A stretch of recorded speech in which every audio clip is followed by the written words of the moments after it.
गरुड़ पुराण एक महत्वपूर्ण हिंदू धर्मग्रंथ है जिसमें मृत्यु, आत्मा, कर्म, पुनर्जन्म और मोक्ष से संबंधित गहन विवरण मिलता है। इसमें भगवान विष्णु ने गरुड़ जी को जीवन और मृत्यु के रहस्यों को बताया है।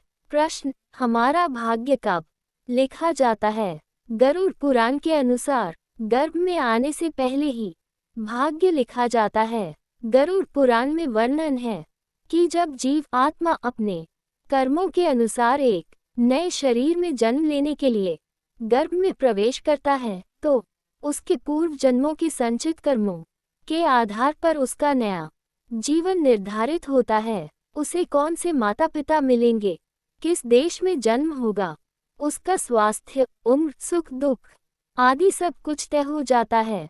चेतना का क्षण और पूर्व जन्मों का स्मरण जब जीव गर्भ में रहता है, विशेष रूप से 7वें महीने के बाद, तब वह अपने पूर्व जन्मों को स्मरण करता है। वह ये प्रतिज्ञा करता है कि यदि इस बार मुझे मनुष्य जन्म मिला है तो मैं धर्म के मार्ग पर चलूंगा और मोक्ष प्राप्त करूंगा। लेकिन जन्म के समय माया के कारण वह सब भूल जाता है। भाग्य और कर्म का संबंध: गरुड़ पुराण ये स्पष्ट करता है कि भाग्य केवल ईश्वर की इच्छा से नहीं बनता, बल्कि ये जीव के अपने कर्मों का फल होता है। इस संसार में जो कुछ भी मनुष्य को प्राप्त होता है, चाहे वह दुख हो या सुख, वह उसके अपने किए हुए कर्मों का ही परिणाम है। इसलिए भाग्य को कर्म से अलग नहीं देखा जा सकता।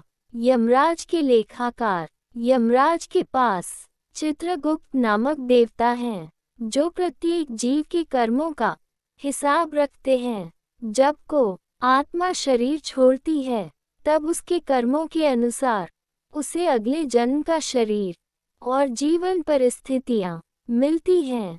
सारांश: गरुड़ पुराण के अनुसार हमारा भाग्य गर्भ में आने से पहले हमारे पूर्व जन्मों के कर्मों के आधार पर लिखा जाता है। यह भाग्य ईश्वर द्वारा नहीं, बल्कि स्वयं हमारे कर्मों से निर्मित होता है।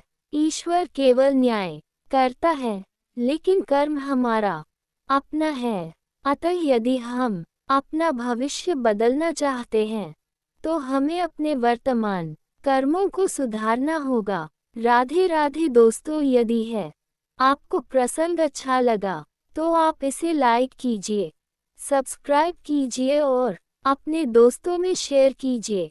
जय श्री कृष्णा।